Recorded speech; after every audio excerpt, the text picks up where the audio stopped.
Today we will discuss chapter number 1 of political science, power sharing. In this chapter we will see these are important topics. First of all, we will see the meaning of power sharing, ethnic composition of Belgium and Sri Lanka, majoritarianism in Sri Lanka, accommodation in Belgium, forms of power sharing. These are the important topics which we have to discuss in this chapter. First of all, we will see the meaning of power sharing. Power sharing is a system of political arrangement in which powers are shared among different organs. Organs like legislature, executive, judiciary. Among them, powers are divided. Then powers are also shared among social groups, pressure groups, etc. In this chapter, we have to see two short stories. One is regarding Belgium, the another one is Sri Lanka, and we have to compare both the countries, and we will see that how government policies affected their growth and development. So first of all, let us see ethnic composition of Belgium. Here ethnic means division of people on the basis of culture or language. Here the main division is based on language. If you see the Belgium, 59% people speak Dutch and they are Flemings. They are residing in a separate area. The other group is of French speaking people. They are 40% of total population and they are residing in Wallonia region. And the third group, which is a small group of German people, just 1%. And there is mainly conflict between uh, French and Dutch. This division is different at country level, but in the capital city Belgium, this percentage is slightly opposite. Here you will find that in Belgium you will find that in Brussels, 80% people speak French.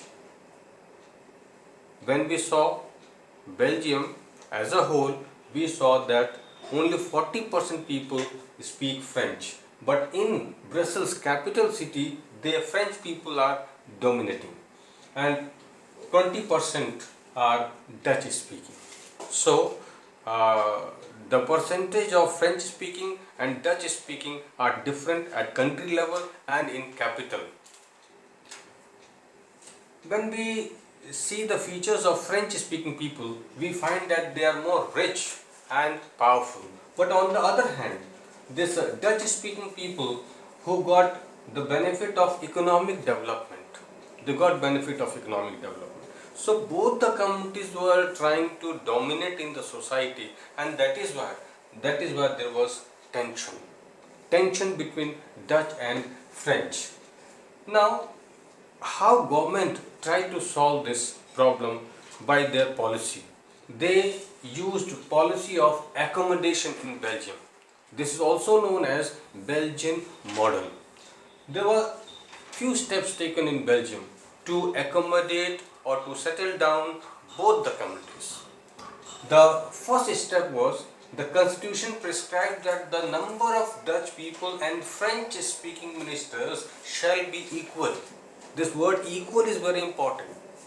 In every constitutional law, they followed the principle of equality, and that is why they were successful. Here, equal representation was given to Dutch and French speaking people in central government. Similarly, many powers of the central government have been given to state government.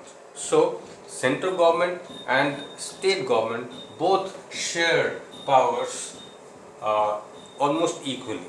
There was a third type of separate government, which was in which uh, both communities got equal representation, so they were satisfied in Brussels. Now there was community government. It was totally based on their own community, Dutch speaking people and French speaking people. There also they got equal representation, and that is why they were uh, settled properly and they developed cooperation among them. Now, after that, when government used this policy in Belgium, there was peace because policy was based on equality. So peace was there, and this peace led to development of Belgium. And this is the reason why Belgium is one very advanced country of Europe. This sentence is very important when we will compare Sri Lanka and Belgium. So the outcome is Belgium developed as a as one developed country of Europe. On the other hand, now let us talk about Sri Lanka. Ethnic composition of Sri Lanka, there was Sinhala speaking people. It's a language, Sinhala. 74% people were Sinhala speakers. 74%, and they were dominating. They wanted that every law should be in favor of them. Then second group was of Tamil speakers. In this Tamil speakers, there were two type of subgroups. 13% were Sri Lankan Tamils and 5% were Indian Tamils. So total was 18%.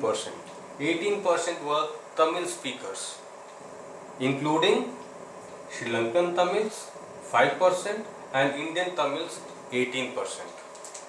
Besides this, if you see this map, you can understand where they were residing, and with the help of this yellow color, it is very clear that this Sinhala people were dominating in the entire country. Their percentage was very high, that was 74%.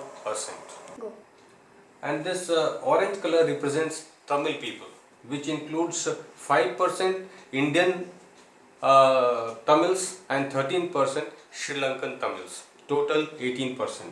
And this deep brown color represents Christian people. They were only 7%. Now, if you see this, this we can see with the help of this diagram also. 74% Sinhala, 18% Tamils, and 7% Christian people, and 1% others. Then after that, whose forefathers came from India as plantation workers during colonial period are called Tamil, Indian Tamils. So they were forefathers came from India. Such type of Tamil people were called Indian Tamils, and they were just 5% and 7% Christianity. Then after that, now we will see majoritarianism in Sri Lanka. Means people wanted that majority people, like Sinhala speaking people, those who were in majority, should dominate the country. And that is why one act was introduced in 1956. This act gave lot of importance to Sinhala speakers, or you can say gave importance to majority community. First point, in 1956 an act was passed to recognize Sinhala as the only official language. Their language was recognized as official language, but they neglected Tamils. Tamil language was neglected.